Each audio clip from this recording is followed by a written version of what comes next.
convened and sit at the request of the United Nations Security Council. There's one control. The second one is of the 15 judges that are appointed on the panel, 5 come from the veto powers, 1 each. The other 10 judges are distributed amongst the other UN members, but they can only be appointed on approval by who? The Security Council. So in effect, we do not have a separation of powers in the body that runs most of our global affairs. But it shouldn't come as a surprise that the UN is not a democratic organization. We need separation of powers to have that. The UN was never set up by the British and Americans in the first place to be a democratic organization.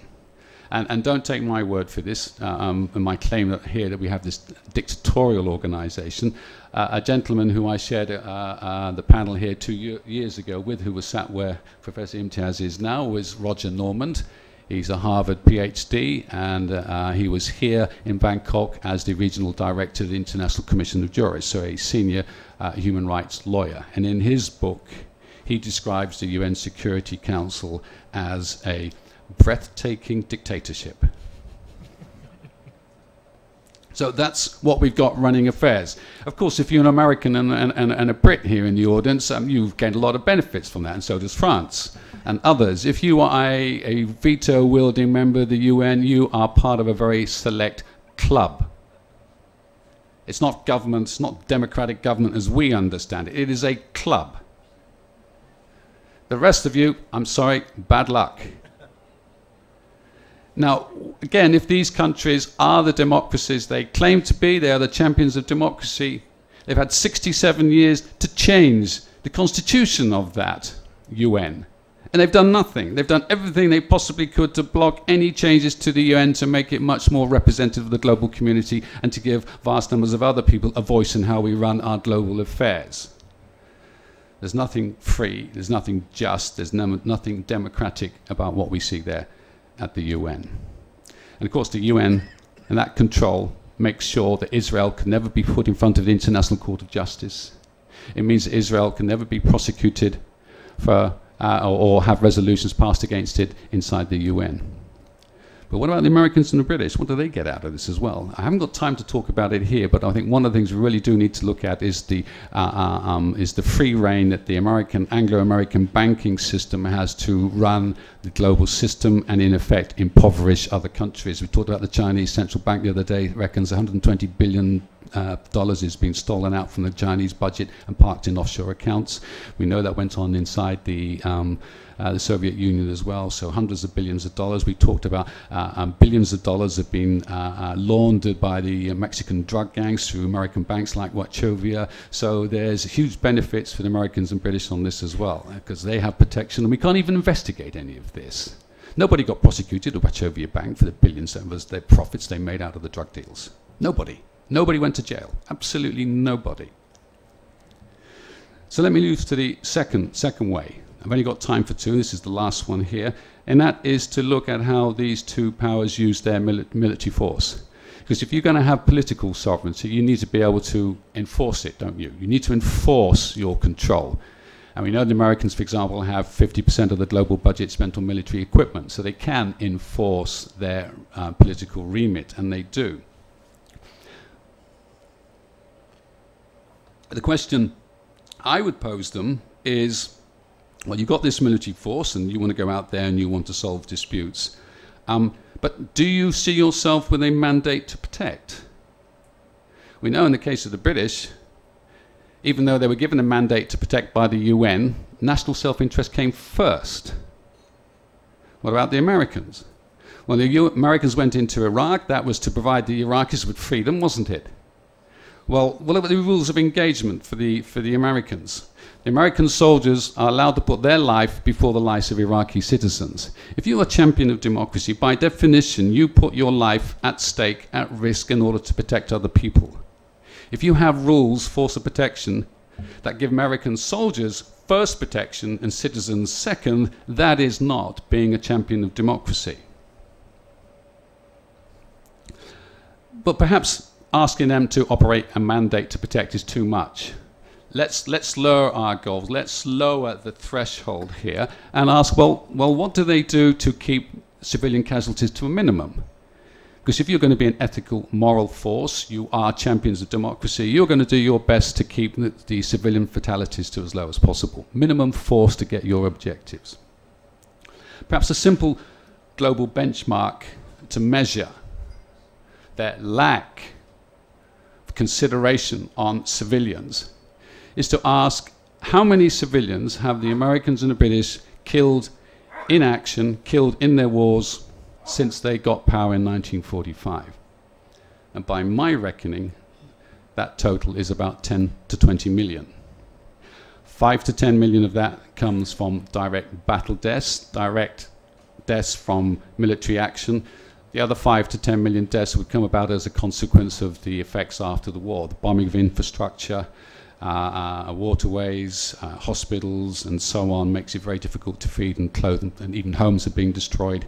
So we see significant numbers of people dying as a consequence of that. We saw that in Iraq in the 1990s and early 2000. And don't forget the sanctions and blockades we put on people like Cuba and North Korea and so on.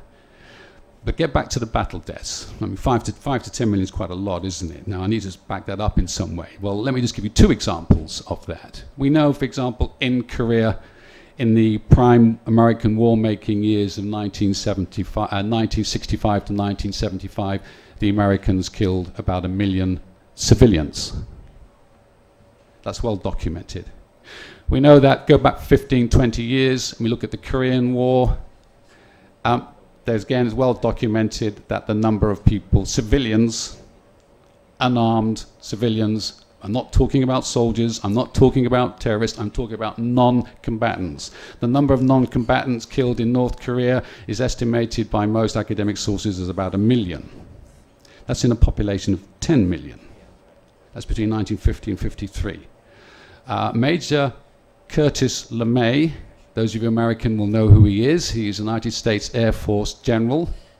He was the architect of the firebombing of Tokyo and the other industrial cities of Japan during World War II. By his estimate, in an interview that was recorded in a New Yorker magazine at the end of the 1970s, he reckoned the Americans had killed 20 to 30% of the Korean population. That's probably 2 to 3 million. Well, let's take the 1 million. What does that mean in real terms? 1 million people. 1 million people is the equivalent of a World Trade Center bombing every day for at least 12 months on a population the size of New York.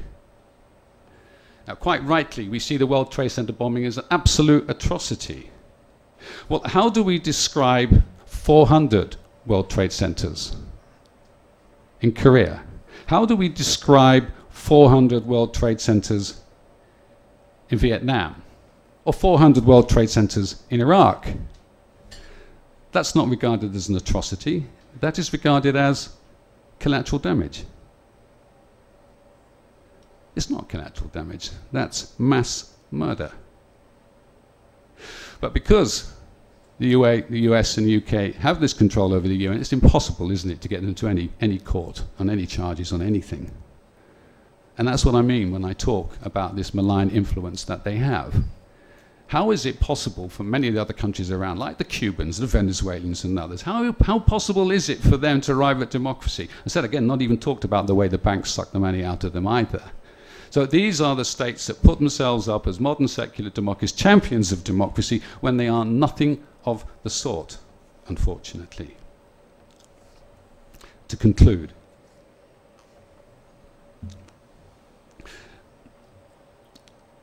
I hope I've advanced my case a little bit more when I talk about the US and the UK as being ardent supporters of Israel and providing it with material, moral and legal support in the commission of their war crimes against the Palestinians. I hope I've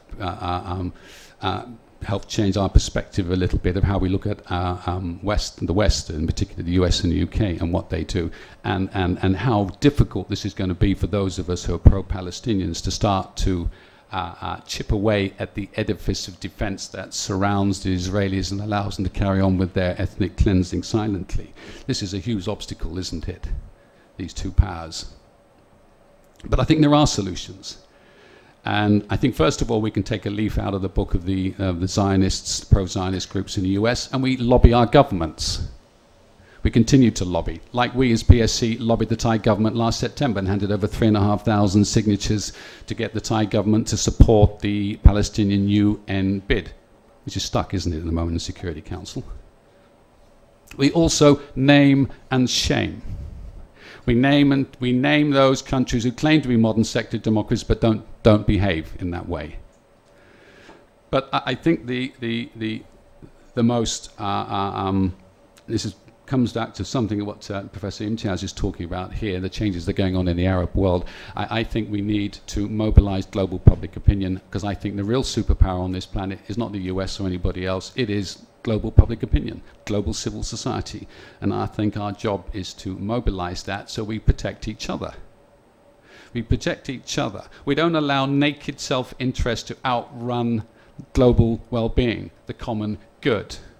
I'm not denying the role that self-interest plays in our own lives. What I'm asking for is that we match that with the well-being of other people as well. And if we carry out any action that destroys the well-being of other people, that must be regarded as immoral. That's the challenge that faces us. And our job is to make sure that we take care of other people. We take care of their interests to make sure that they enjoy the same rights and privileges we do, those of us who are here tonight.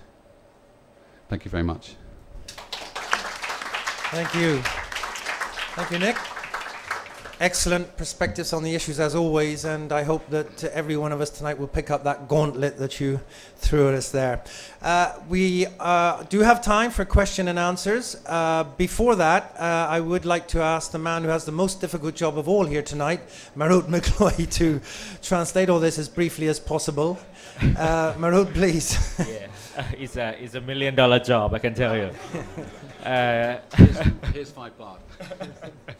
Okay, well, it's impossible to sum up, all the valuable thoughts that has just been shared with us this evening, but I'll try my very best. Okay.